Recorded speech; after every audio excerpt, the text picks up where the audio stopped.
So what's up guys, क्या हाल चाल है आप सबके। तो आज हम स्टार्ट करने वाले एक नया सीरीज जो कि एक रीइंकार्नेटेड सीरीज है। तो एपिसोड की ओर आगे बढ़ते हैं। हमारे मेन कैरेक्टर को दिखाते हैं, सुहाना मौसम है। मेन कैरेक्टर अपनी स्कूटर लेके आगे जा रहा होता है। पीछे से सल्लू भाई आते हैं और हमारे मेन कैरेक्टर को ठोक देते हैं। हमारा मेन कैरेक्टर बेचारा मरने की हालत में होता है। मेन कैरेक्टर सोच रहा होता है, मेरे पिता और मेरे माता जो कि बचपन में ही गुजर गए, उसके बाद से मैं एक अनाथ की तरह जी रहा हूँ और शायद अब मैं मरने वाला हूँ। क्या यही मेरा अंत है? मेन कैरेक्टर को एक क्रिस्टल चमकता हुआ दिखता है, जिसे देखकर मेन कैरेक्टर बोलता है, ये मेरे फादर की आखिरी निशानी है। हमारा मेन कैरेक्टर उस क्रिस्टल को लेने के लिए आगे बढ़ता है और उस क्रिस्टल को किसी प्रकार से हमारा मेन कैरेक्टर हासिल करना चाहता है। जैसे हमारा मेन कैरेक्टर उस क्रिस्टल को पकड़ता है, एक जबरदस्त रोशनी पड़ती है। हमारा मेन कैरेक्टर दूसरी दुनिया में ट्रांसफर हो चुका है। वो एक बंदे की बॉडी में रीइंकार्नेट ले चुका है। मेन कैरेक्टर की आंखें खुलती है और वो सोच रहा होता है, ये मैं कहाँ आ गया।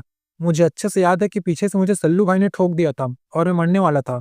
तो मैं अभी तक जिंदा कैसे हूँ? ये सब क्या चल रहा है? ये हो क्या रहा है यहाँ पर? उतने में उस बंदे की मेमोरी, जिस बंदे की बॉडी में हमारा मेन कैरेक्टर आया हुआ है, उसकी मेमोरी याद आने लगती है। तो हमारे मेन कैरेक्टर बोलता है, अच्छा तो मेरा नाम हुई सॉन्ग है।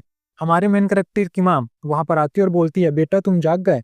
उतने में उसका बाप भी आता है और बोलता है, बेटा तुम पिछले 3 दिनों से दर्द से तड़प रहे थे, 3 दिनों से तुम अपने बिस्तर से भी नहीं उठे हो। क्या तुम ठीक हो? क्या तुम्हें कैसा लग रहा है? मेन कैरेक्टर उठता है और बोलता है, हाँ मैं बिल्कुल ठीक हूँ, बस मेरा थोड़ा सिर दर्द कर रहा है, बस और कुछ नहीं, और कोई प्रॉब्लम नहीं है।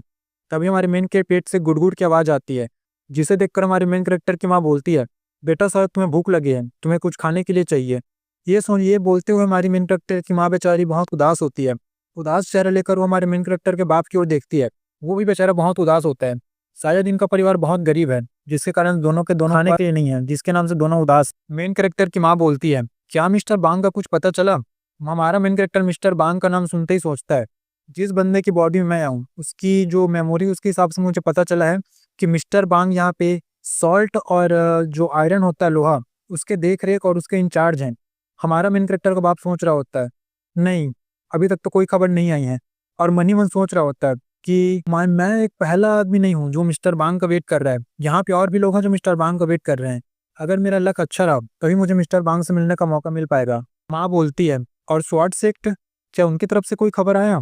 मेन कैरेक्टर का बाप अपना सिर घुमाते हुए बोलता है, ना कोई खबर नहीं है, मैं थोड़ा बाहर घूम कर आता हूँ, तुम मेरे बेटे का ध्यान रखना। थोड़ी देर बाद का सीन दिखाया जाता है। हमारा मेन कैरेक्टर बाहर आता है और सोच रहा होता है, तो इस बंदे की मेमोरी के हिसाब से मेरा पापा एक लोहार है, मेरी माँ एक हाउस वाइफ है, मेरा एक बड़ा भाई है जो मार्शल आर्ट्स के पीछे पागल है, और एक बहन है जो बेचारी बीमार रहती है, और एक मैं हूँ।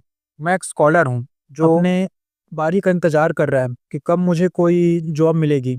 मेन कैरेक्टर सोच रहा होता है, इस बंदे के मेमोरी में कुछ ऐसी चीजें हैं जिनके बारे में मैं जैसे ही सोच रहा हूँ मुझे बहुत ही ज्यादा गुस्सा आ रहा है। खैर छोड़ो इन सब बातों को। मुझे तो ये समझ में नहीं आ रहा कि क्या ये किसी प्रकार का डायमेंशनल शिफ्ट है, क्योंकि मैं अभी भी अपने बॉडी में जो दर्द होता है मरने से पहले वो महसूस कर पा रहा हूँ, और मुझे मेरी मेमोरी भी याद है। ये तो बहुत मुश्किल है ये एक्सेप्ट करना, क्योंकि मैं मर चुका हूँ लेकिन फिर भी मैं जिंदा हूँ, पता नहीं कैसे। मेन कैरेक्टर बोल रहा होता है, आखिर मैं अपनी जिंदगी यहाँ पर जीऊंगा कैसे? क्या मैं यहाँ का जनरल बन जाऊं या जज या कुछ और सोच रहा होता है, लेकिन मेरे पास पिछली लाइफ में जितनी जिंदगी मैंने जी है उन सब में मैंने काम ही किया है, तो मुझे इन सब चीज़ों के बारे में कोई आइडिया नहीं है। मैं स्कूल नहीं गया हूँ, हाँ मैं अनपढ़ हूँ। जितना मैं सब चीज़ों के बारे में सोच रहा हूँ उतना मुझे लग रहा है कि मेरे पास मार्शल आर्टिस्ट बनने के अलावा और कोई चारा नहीं है। देखता हूँ आसपास शायद किसी और नॉवेल की तरफ मुझे भी कोई मार्शल आर्टिस्ट सिखाने वाला मास्टर मिल जाए। मेन कैरेक्टर अपने भाई के पास आता है जो अपने मार्शल आर्ट्स की प्रैक्टिस कर रहा होता है। उसकी प्रैक्टिस को देखकर मेन कैरेक्टर सोचता है, ये इतना स्लो क्यों है? इससे अच्छा तो एक एलिमेंट्री स्कूल का बच्चा कर लेता है। हमारा मेन कैरेक्टर जैसे उसको बोलता है ब्रदर, वो हमारे मेन कैरेक्टर की ओर मुड़ कर देखता है और बोलता है, अरे भाई भाई क्या तुम ठीक हो? तुम्हें कैसा लग रहा है अभी? मेन कैरेक्टर बोलता है, हाँ मैं ठीक हूँ, वैसे तुम मुझे बताओ तुम्हें ये मार्शल किसने सिखाया? भाई बोलता है, अरे मिलिट्री में मेरा एक दोस्त है जिसको मैंने पहले टल्ली किया, तो उसने मुझे मार्शल आर्ट के बारे में बताया।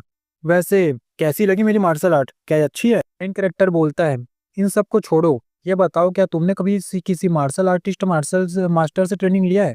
भाई बोलता है, अबे तू पागल वागल है क्या, या तेरे सिर पर अभी भी चोट लगा हुआ है? तुझे पता है हम लोग इतने गरीब हैं कि हमारे पास खाने के लिए वांदे रहते हैं, हम लोग मार्शल आर्टिस्ट कहाँ से हायर करेंगे? तो गाइस यही चैप्टर 1 था।